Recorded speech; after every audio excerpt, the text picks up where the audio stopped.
Along the mountain trail, my son and his wife suddenly shoved my husband and me from a cliff. Lying there, bleeding out, I heard my husband whisper, "Don't move." Feign death. Once they left, my husband disclosed a truth more horrific than our fall. Can you imagine looking into your own son's eyes, the child you raised, and seeing a killer? Just 3 days ago, my world shattered when my son, Damien, and his wife, Melissa, tried to murder my husband and me. And as I lay there, broken and bleeding at the bottom of a 90-foot gorge, pretending to be dead, my husband revealed the most terrible truth a mother could ever hear, a secret about my other son, kept hidden for 25 agonizing years. What the hell happened next, you ask? Well, grab a cup of coffee, because this is a story that will make your blood run cold. For 4 decades, my husband Henry and I thought we had built the perfect life. Our little suburban home was filled with the smell of fresh coffee and the sound of birds. I was a teacher, coming home each day with stories of my students. Henry, my incredibly talented Henry, had his carpentry shop.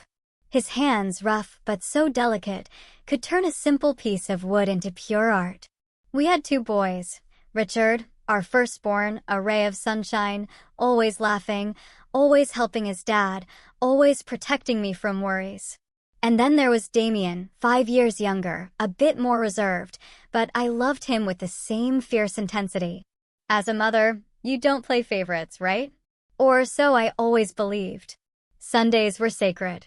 After church, we'd gather around the magnificent oak table Henry had carved himself. Richard would bubble over with plans for engineering school, while Damien, quiet as ever, would just pick at his food. Life was simple, yes, but it was beautiful. Henry and I would take long walks, dreaming of our grandchildren, imagining growing old in that very house. I never, ever thought those peaceful walks were just training for the one that would nearly kill me. Our house was always full of laughter. My sisters, Harriet and Irene, would come over with their families. Kids everywhere, women gossiping in the kitchen, men tinkering in the yard. Henry was my soulmate. After 40 years, he still brought me wildflowers he'd picked. He'd help me grade papers. I'd hold wood for him in the shop. We were an unbreakable unit. Or so I thought. We'd sit on the porch at night, under the stars, planning our retirement, seeing the ocean for the first time, building a smaller house when the kids were grown. But perfect happiness, as I'd later discover, can be a fragile veil, hiding the deepest, darkest tragedies. When Richard turned 20, something shifted. I'd hear him arguing with Damien, hushed whispers that would stop the moment I walked into the room. Henry just brushed it off. Brotherly stuff, Hilda. It'll pass. I wanted to believe him. I needed to believe our family was still perfect. Then, one night in October, exactly 25 years ago now, Richard didn't come home for dinner. We waited. 11 p.m. Midnight. 1 a.m. Damien was supposedly studying in his room, but I saw something in his eyes when I asked about Richard, something I couldn't quite place, but it unsettled me. Henry went out with the neighbors, searching every trail, every familiar spot. At dawn, they found him. Richard's body at the bottom of the river gorge. The police said it was an accident. He must have stumbled in the dark. I didn't question it. How could I? The truth, I now know, was far more monstrous. Richard's funeral was the darkest day of my life. I wore the same black dress I'd worn for my mother's funeral. Damien, on the other hand, was strangely calm. Too calm. While I sobbed until I had no tears left, he stood silent, an expression on his face that now, with what I know, sends shivers down my spine. Henry never left my side, holding me up when my legs gave out, whispering comforts that, in hindsight, must have been agony for him to utter. After Richard's death, Damien changed completely. He became attentive, almost overly loving, as if he was trying to fill the void, make up for something. He helped with chores, accompanied Henry in the workshop, brought me things when I was sad.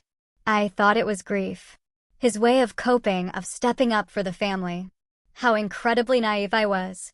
He wasn't grieving. He was building a flawless mask to hide the monster beneath. The years passed. The wound never fully healed, but we learned to live with it. Damien married Melissa, a sweet girl from the next town over. They seemed so happy. Two beautiful children. I thought life was finally giving us a second chance at joy. Melissa called me Mom, helped with housework when they visited. Damien inherited Henry's carpentry skills, built a successful business. Everything felt perfect again. But lying here now at the bottom of this gorge, with my ribs aching and the metallic taste of blood in my mouth, I understand. All that happiness was a meticulously constructed lie. The first cracks appeared 6 months ago. Henry and I decided to update our will. We'd saved our whole lives, the house, land I inherited, our bank accounts, nearly $200,000 to leave to our children and grandchildren. It was Damien who suggested we see the lawyer. Mom, Dad, he said, that smile now seeming so sinister. You're both 60. It's important to have everything in order. Melissa nodded, stroking my hand with those very fingers that would later push me to my death. We love you so much, she cooed. We just want to make sure you're protected. How foolish I was to believe a single word of it. Our lawyer, Albert, an old friend, explained the options: a trust, dividing it among the grandkids, or a traditional will. Damien immediately insisted that he and Melissa be named our sole heirs, claiming they'd handle the equitable distribution to the children. Besides, he added, a subtle edge to his voice, you're going to need us when you're older. It's better for us to have access to resources to care for you properly. Something in his tone chilled me, but Henry, always more trusting than me, seemed convinced.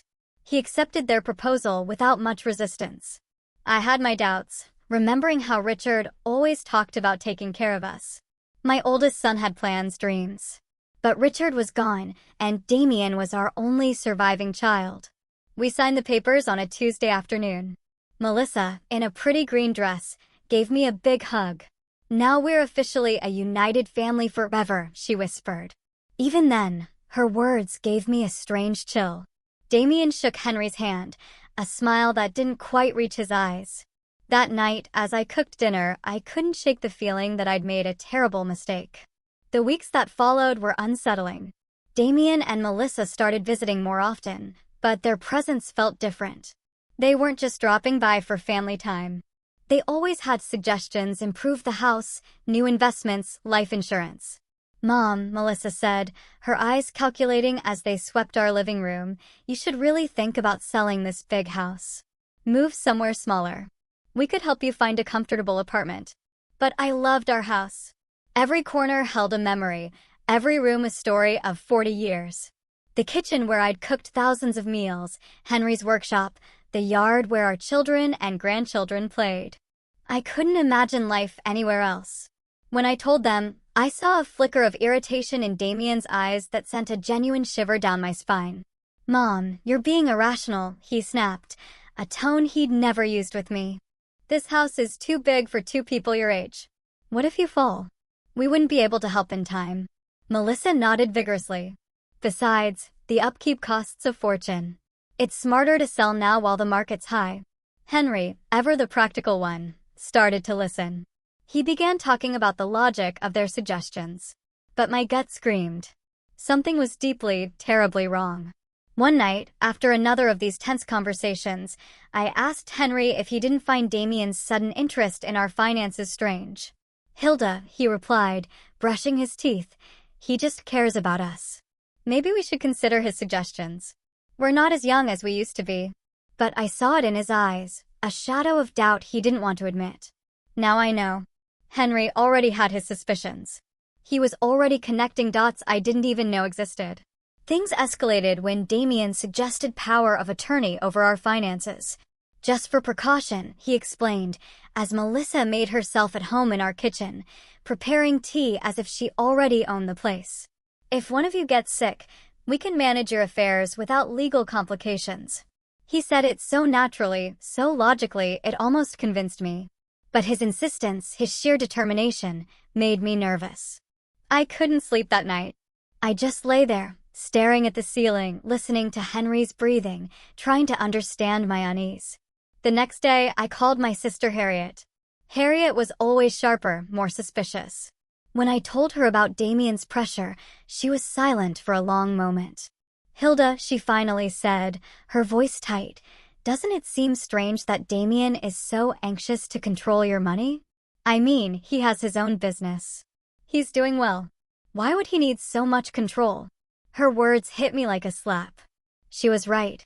Damien had never had financial problems, never borrowed money from us. That afternoon, when Damien came for yet another talk about our future, I decided to confront him. "Son," I said, as we sat in the living room, "why is it so important for you to have control over our finances? Your father and I are still perfectly capable." His reaction was immediate and chilling. His face hardened. For a fleeting moment, I saw something in his eyes that reminded me of someone else, something cold, calculating, dangerous. "Mom, it's not about control," he replied, his voice taut. "It's about love, care, and family responsibility." But the way he said family responsibility sounded more like a threat than affection. Melissa, silent until then, intervened, her voice sweet but firm. "Hilda, we just want what's best for you. It's painful to see you worry about things we could easily handle."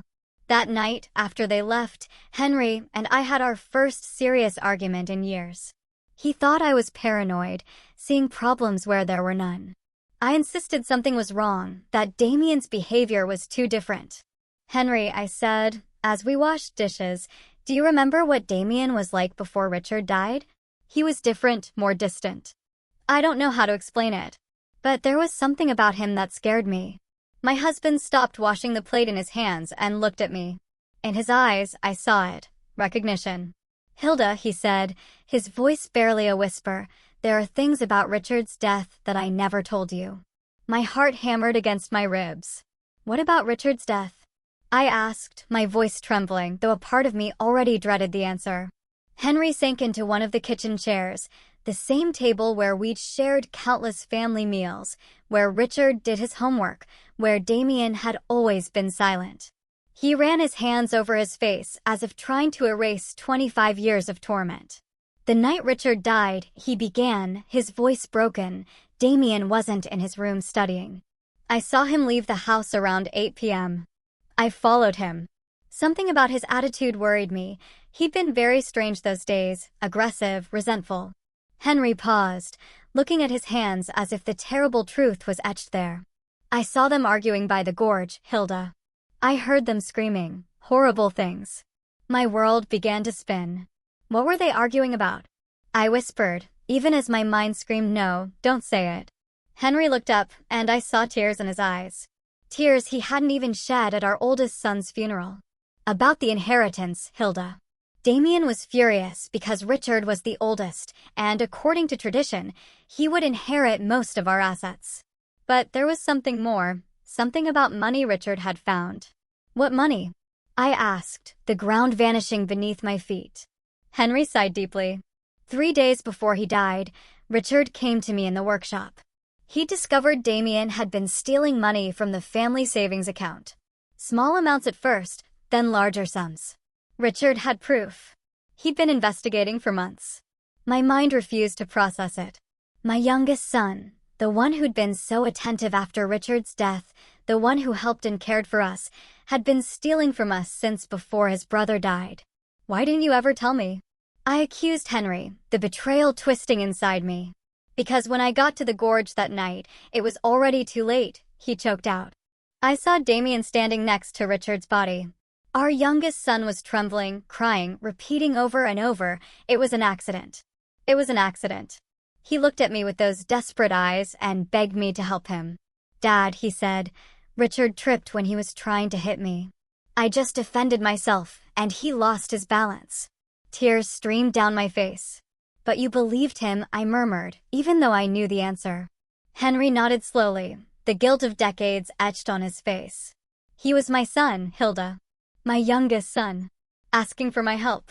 And Richard was already dead. I couldn't bring one back by destroying the other. I wanted to believe it was really an accident.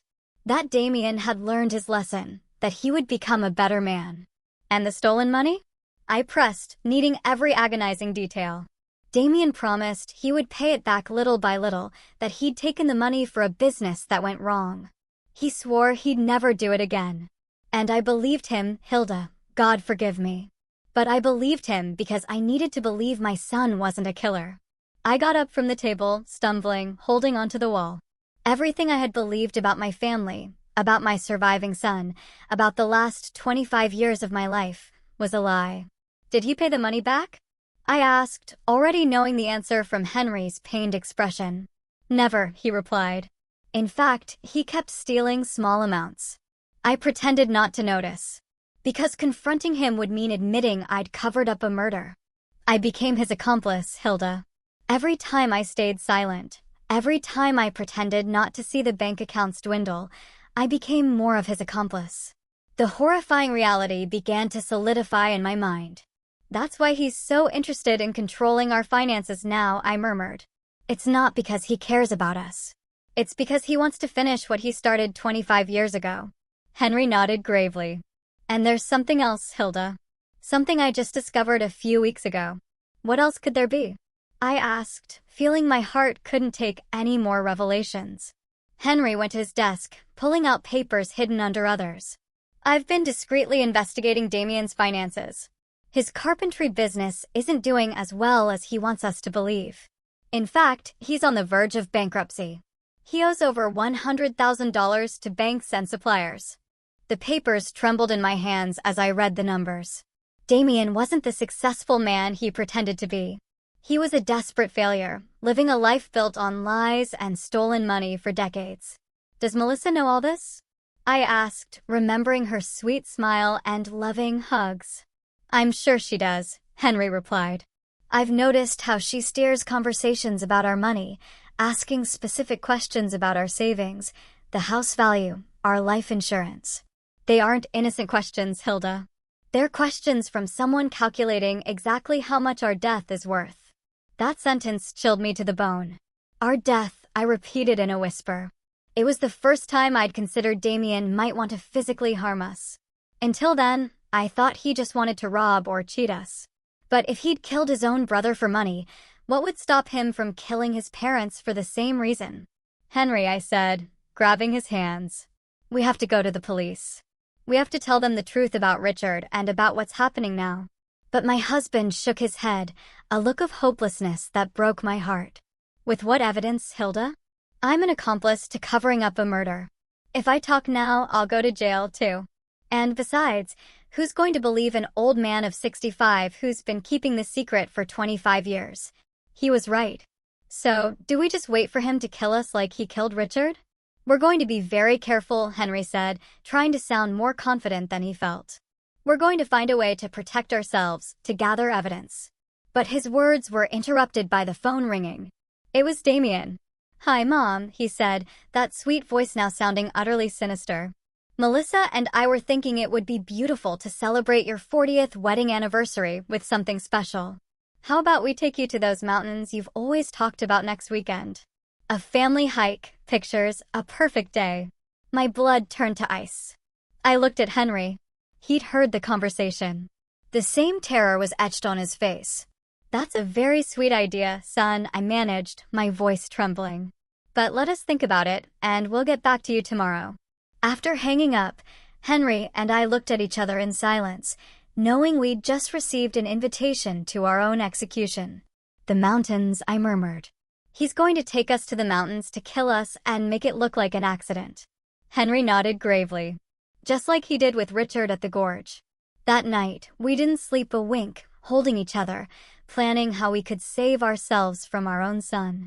The next few days were a nightmare of terror and pretense. Henry and I had to act as if nothing had happened. Damien and Melissa visited, and we smiled when they talked about the mountain trip, nodded enthusiastically. But inside, every fiber of my being screamed with fear. I knew I was looking into the eyes of my oldest son's murderers, and now they were planning to do the same to us. Melissa arrived with a shopping bag and that radiant smile, now a demon's grimace. Hilda, dear, she cooed, hugging me with arms that would soon push me to my death. I bought supplies for our mountain adventure. Cookies, water, fruit, everything for the picnic. She showed me the contents, like an excited child. But I could only think of how each item could be used to cover up our murder. I also brought my new camera, she added, pulling out an expensive digital camera. I want to capture every moment of this special day. Photos we'll treasure forever. The irony made me sick.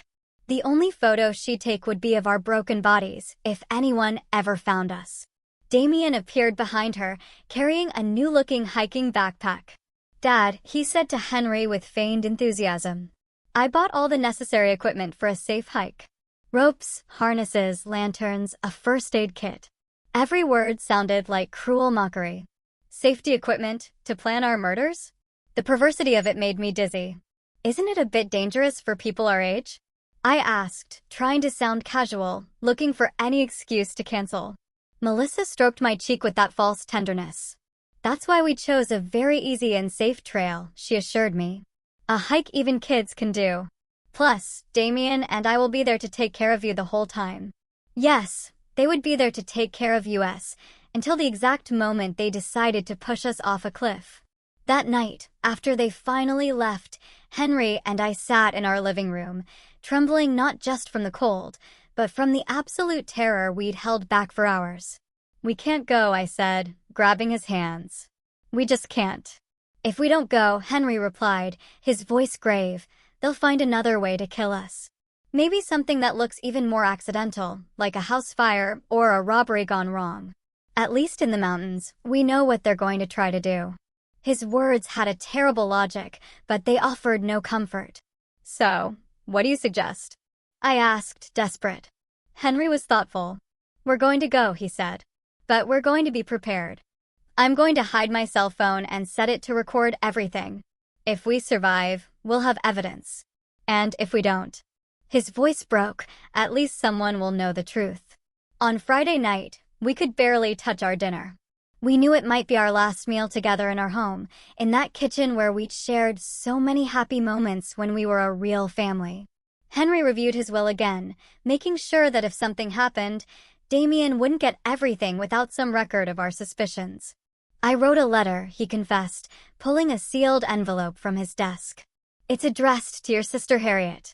In it, I explain everything we know about Richard's death and what we believe Damien plans to do to us. I hid it where we keep our important documents. If we don't return from this trip, at least she'll know where to look for the truth." That night, we went to bed, holding each other, whispering words of love that could be our last. "If something happens to me," Henry said, "I want you to know that these 40 years with you have been the best of my life. Despite everything, despite the mistakes and the secrets, I love you more than my own life." I cried in silence, memorizing the rhythm of his breathing, the warmth of his body, the smell of his skin. Saturday dawned with a clear sky that seemed to mock our situation. Damien arrived early, whistling a cheerful tune that chilled my blood. "Morning, lovebirds," he called from the front door. "Ready for your big adventure?" Melissa appeared behind him, radiant as a bride on her wedding day. Except this was a wedding with death. During breakfast, which we could barely eat, Damien explained the route. "It's a beautiful trail," he said, spreading a map. "It leads to a lookout with spectacular views of the whole valley." His eyes shone with an almost demonic enthusiasm. Of course, the views would be spectacular. They would be the last we'd see. "The trail has some steep parts," Melissa added, as if giving tourist info, "but nothing experienced hikers like you can't handle." Her comment about our supposed hiking abilities was a cruel joke. We were two 60-year-olds who barely walked the park. As we loaded the car, I watched Damien meticulously checking his backpack. I saw ropes, a small shovel, and something that looked like a flare gun. "What's that for?" I asked, pointing. "For safety," he replied, without missing a beat. "If we get lost, we can send a distress signal." Of course! They'd send a distress signal after pushing us off a cliff, so our bodies would be found, confirming it was a tragic accident.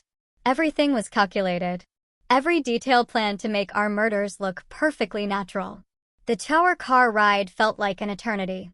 Melissa played cheerful music, singing along as if we were truly on a fun family outing. Damien drove carefully, obeying all limits. He didn't want an accident that would ruin his perfect plans. During the trip, Henry discreetly took my hand and activated the recording on his phone. Everything from that moment on would be recorded. If we survived, we'd have proof. If not, At least the truth wouldn't die with us. When we finally arrived, my heart pounded. The place was beautiful, tall trees, the sound of a river. But for me, it was the setting for my execution. Damien and Melissa took out their backpacks, smiling and joking. "Ready for the adventure?" Damien asked. And for the first time in 25 years, I saw the same cold glint in his eyes he'd had the night he killed his brother. The trail started easy, winding through trees and mossy rocks. Melissa walked ahead, snapping pictures, exclaiming over wildflowers and birds. Her performance was perfect, a loving daughter-in-law enjoying a special day. Damien walked behind us, supposedly to ensure we didn't fall behind. But I felt his eyes on our backs like daggers. Every time I turned, he'd flash that practiced smile. "How are you doing, Mom and Dad?" he'd ask, with fake concern. "Need to stop and rest?" After an hour, we hit a steeper section. My legs felt heavy. Henry was breathing hard. We weren't used to this. Our murderous children knew it. They'd chosen a route to exhaust us, making us vulnerable. "We're almost at the lookout," Melissa announced. But according to the map I'd seen, we had at least another hour. Her lie confirmed it. They had no intention of reaching the real lookout. The place they planned to kill us had to be much closer. During the hike, I tried to memorize every detail, every tree, every rock, a reference if I survived and needed to explain to the police. Henry was doing the same. We exchanged glances, filled with terror and determination. We were walking toward our deaths, but it was our only chance to get evidence. "Oh, look at that," Melissa suddenly shouted, pointing to a rock formation. "That cliff has an incredible view. Why don't we climb up there for some special photos?" My blood ran cold. There it was, the place they'd chosen. The cliff rose 90 feet above the main trail, accessible by a secondary path that looked far more dangerous. Loose rocks, fewer trees. From the top, a precipice plunging into a deep gorge with jagged rocks. "I don't know if that's a good idea," I said, trying to sound casual. "That trail looks dangerous for our age." But Damien had already started toward the turnoff, his backpack full of safety equipment he wouldn't use to save us. "Come on, Mom," he said, using the voice he used as a child to convince me. "It'll only take a few minutes. Besides, Melissa's right, the photos from up there are going to be spectacular." The way he said spectacular made me tremble. They'd be spectacular for whoever saw them afterward as evidence of our accident. Henry squeezed my hand, reminding me his phone was recording. We had to go. We had to go all the way for the evidence. If we refused now, they'd simply find another opportunity, another place. The climb was exhausting. Loose rocks slid underfoot. More than once, I nearly fell. But the most terrifying thing was realizing how perfect this place was for a murder. An accidental fall from here? No one would survive. No witnesses. Almost there. Melissa shouted from above, where she'd already arrived with the agility of someone who'd meticulously planned this route. Damien followed her, then helped Henry and me with the last few feet. His hands on my arms felt like a vulture's claws. The lookout was spectacular. The whole valley, mountains, the river winding through trees. Under any other circumstance, it would have been a beautiful family moment. But knowing what I knew, it was the perfect setting for a nightmare. "Come over here for the photos," Melissa shouted, positioning herself near the edge. "I want the valley in the background." Henry and I approached slowly, each step bringing us closer to our final destination. I saw Damien strategically positioning himself behind us, calculating angles, measuring distances. "Perfect," Melissa exclaimed, raising her camera. "Now hug each other and smile." Henry and I hugged, probably for the last time, as she snapped picture after picture. Every flash felt like a lightning bolt, announcing the storm about to break.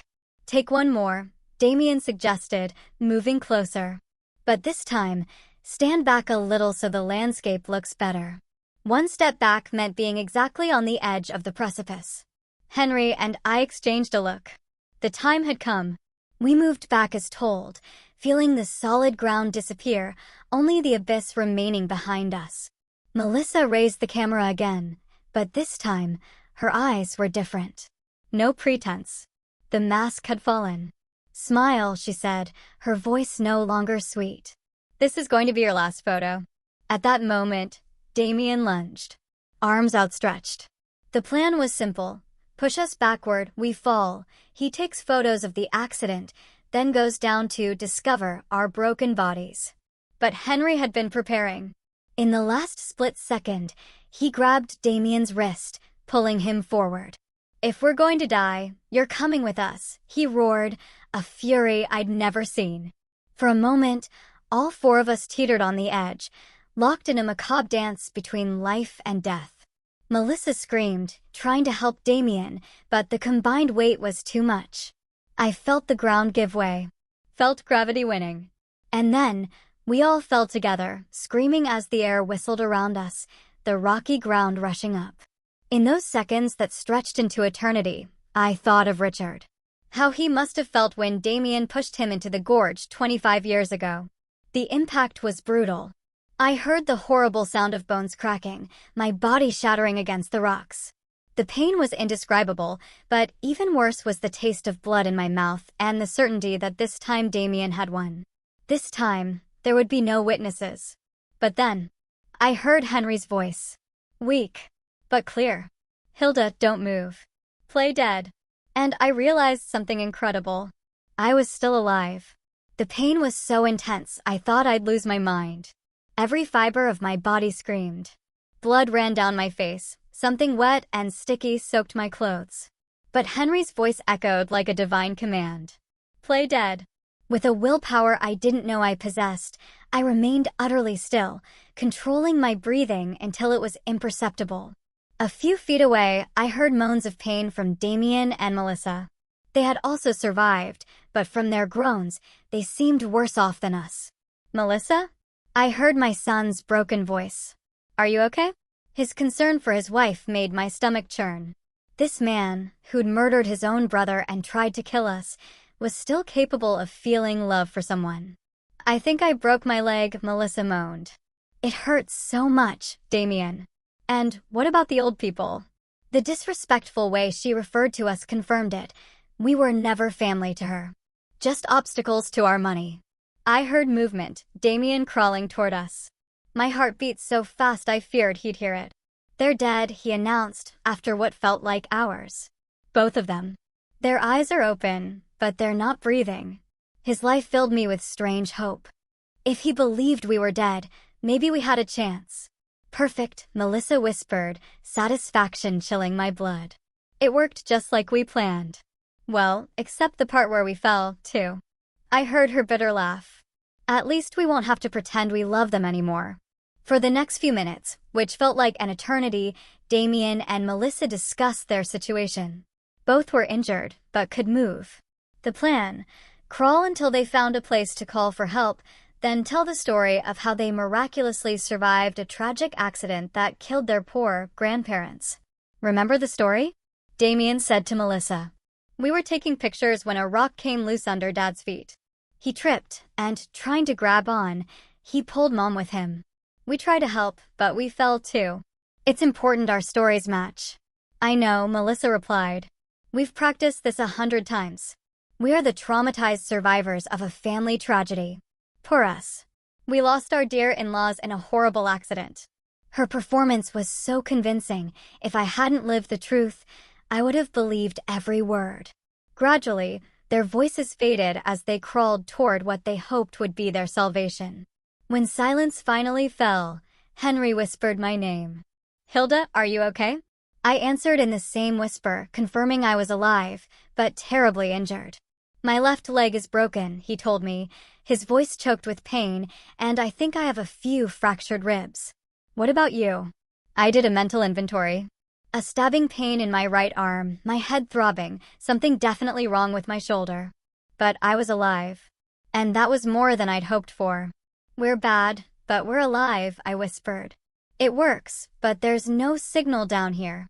That was the terrifying part. Alive, but trapped, injured, no way to call for help.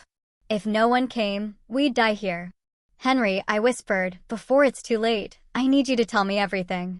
Everything that really happened the night Richard died."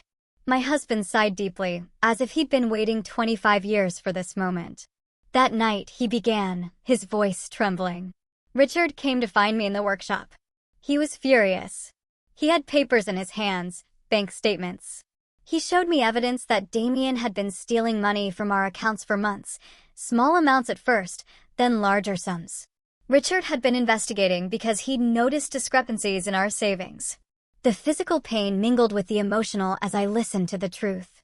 Richard wanted to confront Damien that same night, Henry continued.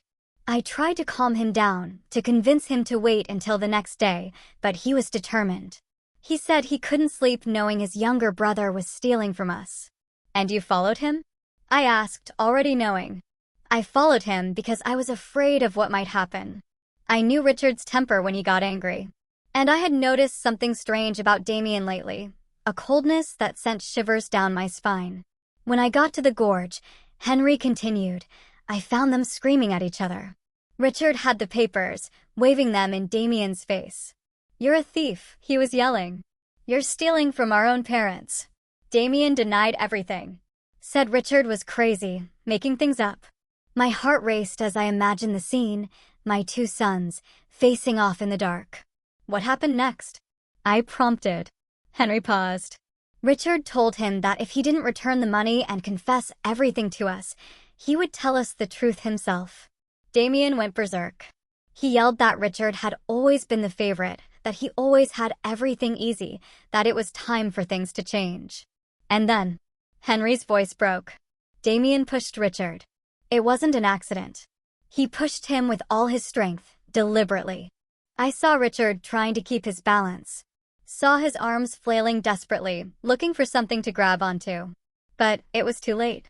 Tears streamed down my cheeks, mixing with the blood from my wounds. Why did you never tell me the truth? Henry sighed deeply.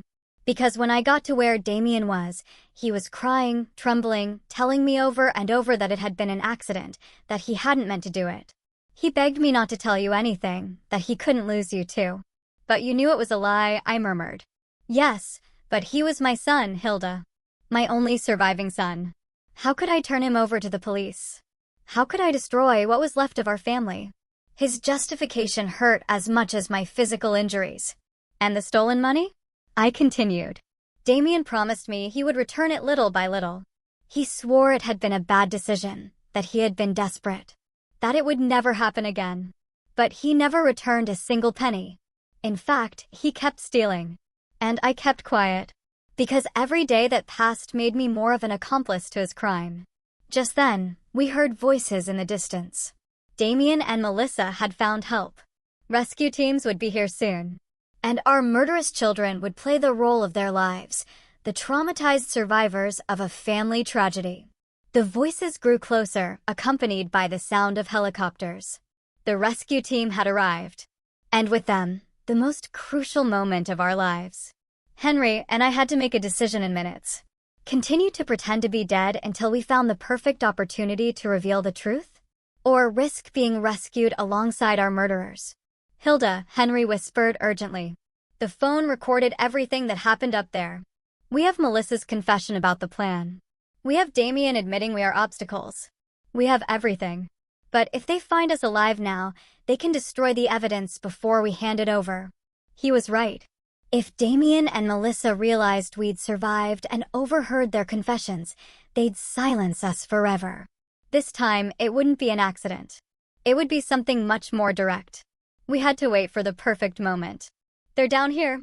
Damien's voice shouted from above. My parents. Please hurry. His performance was perfect, his voice broken with pain and despair. If I hadn't known the truth, I would have believed he was a son devastated by loss. Sir, stay calm, an authoritative voice replied, the head of the rescue team. We're coming down. You and your wife, can you move? I heard the sound of ropes and equipment. Melissa had perfected her role as the grieving widow. I can't believe this happened, she sobbed. We were taking pictures, so happy. It all happened so fast. A rock came loose and they fell. Every word was a stab to my heart. She'd repeat those same words to the police, the media. The rescuers began their descent. Their voices got closer, boots against rock, equipment clinking. Henry squeezed my hand, a silent reminder to keep up the act. They're here, a rescuer shouted, finding us. We have 2 people at the bottom of the gorge. He approached us, examining us. I kept my eyes closed, breathing shallow. I felt his hands on my neck, checking for a pulse, his ear near my mouth. This one still has a faint pulse, he announced, referring to Henry. The woman? I'm not sure. I need the medical team down here immediately. My heart raced. The plan was working. They'd think Henry was near death, but alive, while I was close enough to death to not be an immediate threat. The next few minutes, which felt like hours, paramedics worked on us. I felt an oxygen mask, checks for wounds, being secured to a stretcher.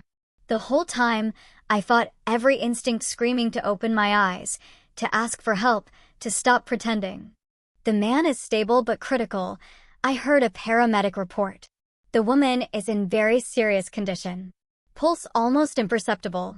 We need to transport them to the hospital immediately. Perfect. They would take us to the hospital, where we'd have the chance to talk to authorities without Damien and Melissa silencing us. During the ascent, I heard Melissa's faint sobs and the words of comfort rescuers offered her and Damien. You were so brave to survive this, someone said. It's a miracle you're relatively okay. If only they knew the real miracle was that Henry and I were alive to tell the truth. In the medical helicopter, flying toward the hospital, I felt Henry's presence on the stretcher beside mine. Paramedics focused on stabilizing him. His injuries were more serious than mine. For a terrible moment, I feared he might die before we could reveal the truth. Ma'am, a paramedic said to me, if you can hear me, hold on. We'll be at the hospital in a few minutes. His voice was gentle, full of genuine compassion. A stark contrast to the falsehoods I'd been hearing from my own family. At the hospital, chaos erupted. Doctors and nurses rushed, shouting orders. I was taken to an emergency room where they worked on my injuries. I had to keep pretending to be unconscious, but I also needed a way to communicate with someone I could trust. Doctor, I heard a nurse say, her vital signs are strange. Her pulse is stronger than we'd expect for someone in her supposed condition. My heart skipped a beat. They discovered me. I was such a bad actress my own body was betraying me. The doctor murmured. It happens sometimes in extreme trauma.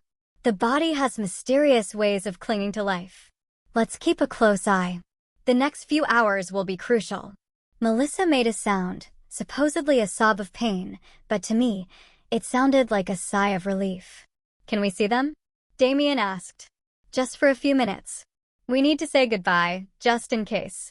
The doctor agreed. Soon, footsteps approached my bed. This was the most dangerous moment. I had to convince my murderous son I was really dying. I felt Damien's presence. His hand touched mine, and it was all I could do not to pull away immediately. Mom, he whispered. If you can hear me, I want you to know that I love you. I'm so sorry this happened. His words were poisoned honey, sweet on the surface, deadly at their core. Melissa approached from the other side. Hilda, dear, she murmured. You've been like a mother to me. We'll never forget you. Liar. The only reason they wouldn't forget me was because they'd have to live with the knowledge they'd murdered me. But then Damien leaned in closer to my ear and whispered something that made my blood run cold. I hope you've learned your lesson, Mom. You should never have asked so many questions about our finances. Some truths are better left buried, just like Richard. At that moment, I knew. Our plan had worked. Damien had just confessed. And even though I had no way to record it, a young nurse, Enz, according to her ID badge, was in the room. She heard every single word. Damien's whisper echoed like a direct confession. He'd mentioned Richard. He'd admitted some truths should remain buried. And most importantly, he'd acknowledged our financial questions were the reason for our accident. But I needed more. A full confession that couldn't be denied. Nurse Enz, who'd overheard, had frozen beside the monitoring machine. Through my half-closed eyelids, I saw her eyes widen in surprise and horror.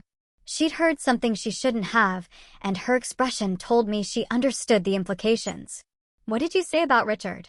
Melissa whispered, obviously surprised by the mention of the dead brother. Damien tensed, realizing he'd said too much. Nothing, he muttered. I just meant. Mom always wondered what really happened that night. I guess it doesn't matter anymore. But it did matter. And Melissa was smart enough to realize her husband had made a mistake. "Damien," she said, her voice tense, "let's go. The doctors need space to work." I felt the tension between them, the mutual understanding they'd said too much in the wrong place. After they left, Nurse Enns approached my bed. "Ma'am," she whispered, so low I barely heard her. "I know you can hear me. What I just heard is not normal. If you're in danger, you need to tell me somehow." Her voice had an urgency that filled me with hope. Someone else suspected. Very slowly, almost imperceptibly, I moved my index finger. It was the smallest possible movement, but Enns noticed it immediately. "Oh my God," she whispered. "She's pretending to be unconscious." I moved my finger again, twice. "Yes, listen," she said, leaning closer. "I'm going to pretend I'm checking your monitors. If you are in danger from those people who were just here, move your finger 3 times." Without hesitation, I moved my finger 3 times. Enns gasped. "They did this to you?" 3 more movements. The nurse moved away, pretending to check my 4 while she processed what she'd discovered. I could see in her expression she was struggling with what to do. Finally, she approached again. "I'm going to talk to the doctor," she whispered. "But I need you to keep pretending until we can protect you. Do you understand?" I moved my finger once. The next few minutes were agonizing. Enns left. I was alone, waiting and praying she would believe me. Finally, I heard footsteps. It was Enns, accompanied by an older man, the chief doctor, and, surprisingly, 2 police officers. "Ma'am," the doctor said, his voice low. "Nurse Enns told me about your situation. If you can hear me, we need you to know that you are safe now. The officers are here to protect you." A wave of relief so intense almost broke my act. "Can you open your eyes?" one of the officers asked. Slowly, I opened my eyes. The hospital light blinded me, but I focused on the worried faces. "Thank God," Enns murmured. I thought I was going crazy. "Ma'am," said the police officer, Detective Johnson, "we understand you may be in a very dangerous situation. Can you tell us what really happened on that mountain?" My voice came out as a raspy whisper after hours of pretending. My son and his wife pushed us." The next few hours were a whirlwind of statements, recordings, revelations. I told Detective Johnson everything: Richard's death, Damien's thefts, the pressure to change our will, the plan to murder us. "Your husband has recorded evidence?" the detective asked, his eyes gleaming. "Yes," I replied. "Everything is on his phone. The confessions, the plans, everything." The detective immediately went to Henry's room. Henry had regained consciousness an hour after me, and when the detective explained, he handed over his phone without hesitation. "Here's everything," he said, his voice weak but firm. 25 years of lies, and the truth about what happened today. While police technicians analyzed the recording, Damien and Melissa remained in the waiting room, playing their parts as devastated family members. They had no idea their careful performance was about to end forever. "The recording is clear," the detective announced an hour later. "We have explicit confessions about Richard's murder, admissions about stealing money, and direct evidence of premeditated attempted murder against you, too. It's more than enough to arrest them." "But are you going to arrest them here?" I asked, concerned for our safety. "If they realize we're alive and talking." The detective nodded. "We already have officers in position. As soon as we have the arrest warrant signed, we'll take them in. In the meantime, you are both under police protection." The irony was not lost on me. Damien and Melissa were downstairs, receiving condolences for our deaths, planning our funeral and inheritance. They had no idea that upstairs, we were tearing down their carefully constructed world of lies. "Is there anything else?" the detective asked, pulling out a folder. "After hearing your story, we investigated your son's finances. Not only is he bankrupt, as you suspected, but he also owes money to some very dangerous people. Unofficial lenders who don't take excuses." My blood ran cold. "You mean, we weren't just inconvenient to him?" "Precisely," the detective said. "You were his only salvation. With your inheritance, he could pay off his debts and start over. Without you, he would probably be dead in a few weeks." That revelation added a new dimension to the betrayal. He hadn't just seen us as obstacles. He'd seen us as his financial lifeline. Our death wasn't just convenient, it was absolutely necessary for his survival. And what will happen to our grandchildren? I asked, a fresh wave of pain hitting me. Social services will take temporary custody of them, the detective replied gently. But as I understand it, you could apply for custody once you recover. The idea of raising the children of our own murderers was overwhelming. But it was also the only way to ensure something good came out of this nightmare. Those children were innocent, and they deserved a chance to grow up in a home where love was real, not feigned. It's time, the detective announced when an officer entered with papers. The warrants are signed. We're going to arrest them now. Through the window overlooking the parking lot, I saw police officers discreetly positioning themselves. The moment I had been waiting for 25 years, had arrived. Damian Black and Melissa Black, I heard the firm voice of the officer in charge. You are under arrest for the murder of Richard Black and the attempted murder of Hilda and Henry Black. The silence was deafening. Then, Melissa's hysterical voice. What are you talking about? We are the victims here. Our in-laws died in an accident. Ma'am, the officer replied calmly. Your in-laws are alive, and they have provided complete evidence of your crimes. A moment of absolute silence, followed by a desperate scream from Damian. That's impossible. We saw them die. They were dead. His involuntary confession was captured by the police recorders, adding another piece of evidence. Through the radio, I heard Melissa begin to blame Damian. It was all his idea. I didn't want to do any of this. He forced me. And Damian, in desperation, screamed back, you were the one who suggested the cliff. You planned all of this. In a matter of minutes, the alliance that had lasted for years crumbled as each tried to save their own skin. Detective Johnson returned to my room an hour later, an expression of satisfaction mixed with sadness. They're arrested and on their way to the station, he informed me. They're both trying to blame each other, which only strengthens our case. But there's something else I need to tell you. What else? I asked, not sure my heart could handle any more revelations. During the arrest, we found this in your son's backpack, he said, showing me a small digital recorder. Apparently, he had been recording his conversations with you and your husband for the past few weeks, probably looking for evidence that you suspected something. My blood ran cold. What does that mean? The detective sighed. It means he knew you were starting to discover the truth. The trip to the mountain wasn't a spontaneous decision. It was a direct response to your suspicions. In one of the recordings, you can clearly hear Melissa telling him, we have to act fast before they go to the police. The depth of the planning, the coldness of the calculation, took my breath away. They hadn't just planned to kill us. They had been monitoring our conversations, evaluating the danger we posed. We were mice in a maze, and they had been the scientists observing our every move. There's something else, the detective continued, that we found in the investigation of his finances. Your son not only owed money to dangerous lenders, but he had also forged your signature on several documents, trying to access your bank accounts. If you had died on that mountain, he would have had immediate access to all your resources. Every new revelation was like another stab. My own son had not only planned to murder me, he had been actively stealing from me, forging my signature, violating every principle of family trust one had tried to instill in him. How much money did he steal in total?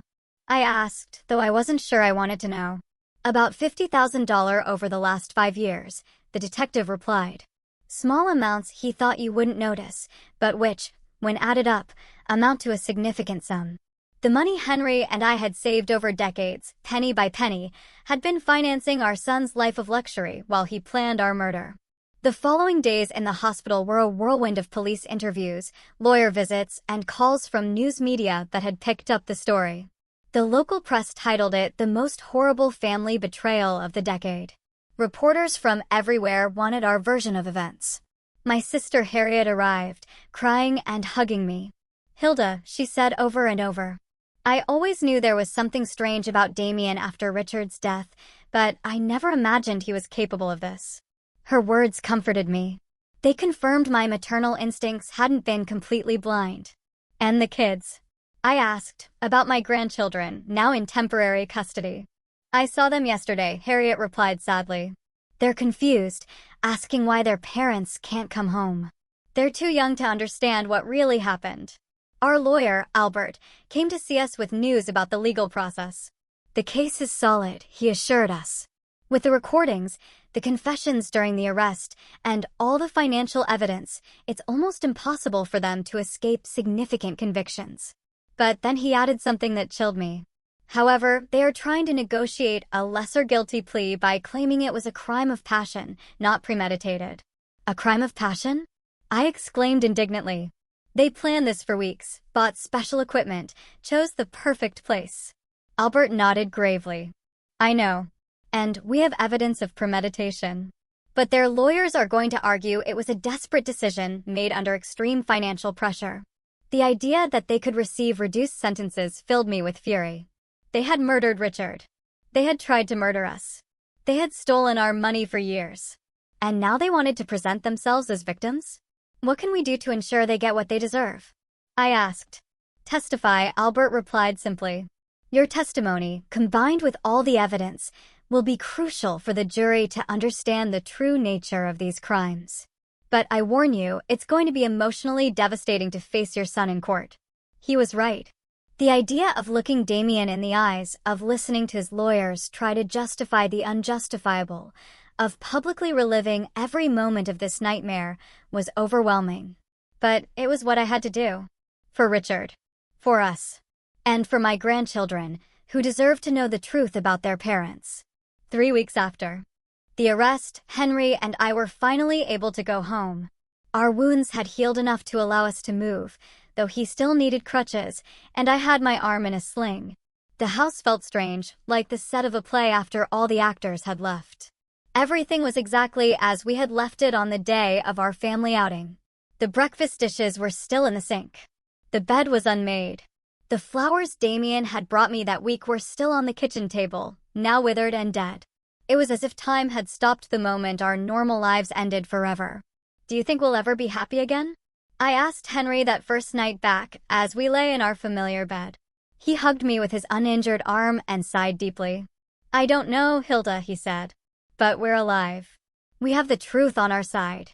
And for the first time in 25 years, we don't have to live with secrets. The trial began 6 months later. On the day I had to testify, I looked Damien directly in the eyes for the first time since the arrest. I saw no remorse, no pain. I didn't see the son I had raised. I saw a cold and calculating stranger who had disguised himself as my son for decades. When I finished my testimony, after recounting every horrible detail of our experience, I addressed him directly from the witness stand. Damien, I said, my voice steady, I don't know who you are, but you are no longer my son. My son died the night you killed Richard, and what has been living in his place for 25 years is a monster that I unwittingly helped raise. The jury deliberated for 3 days before finding Damien guilty of first-degree murder for Richard's death and first-degree attempted murder for what he did to us. Melissa received the same conviction as an accomplice. Both were sentenced to life in prison without the possibility of parole. Now, 1 year later, Henry and I have begun the process of formally adopting our grandchildren. They are beautiful, innocent children who deserve a chance to grow up knowing what true love is, not the manipulative and toxic love they received from their biological parents. Every night when I tuck them in, I tell them about their Uncle Richard, the brother they never knew. I tell them about his kindness, his honesty, his dream of being an uncle. And as for Henry and me, we're slowly rebuilding. Our hearts carry scars, yes, but also a quiet strength, a fierce determination to ensure that goodness and genuine love prevails. This entire experience has been a living nightmare, a betrayal so deep it still leaves me breathless. But it's also shown me the incredible strength of love and the desperate lengths people will go to protect their own, for better or worse. Tell me, if you were in my shoes, faced with such a profound betrayal from your own flesh and blood, what would you do? How would you find the strength to carry on? Share your thoughts below. I'm truly listening.